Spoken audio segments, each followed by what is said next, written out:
Today we're installing the CrewCooler Aisle Air Circulator from S&P Ventilation Systems, designed for warehouses, distribution centers, and industrial spaces. The CrewCooler arrives fully assembled on a pallet, ready for transport. Using a forklift or lift equipment, raise the fan unit to the ceiling level, ensuring it remains stable during the move.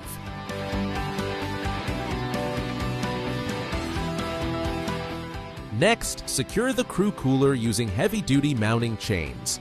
Attach each chain to the ceiling beams for even weight distribution, then adjust chain lengths to precisely aim the unit downward, directing airflow along the aisle or towards specific workstations for maximum effect.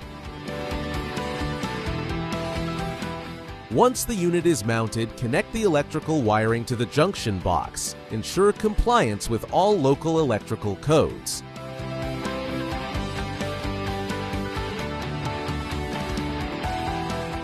Tighten all fasteners and inspect chain connections before powering on. Finally, power up the CrewCooler. Observe airflow direction and confirm smooth, quiet operation. With high-capacity airflow, quiet operation, and simple installation, the CrewCooler is the ideal solution for worker comfort and productivity. The CrewCooler from S&P Ventilation Systems. Contact S&P USA for more information.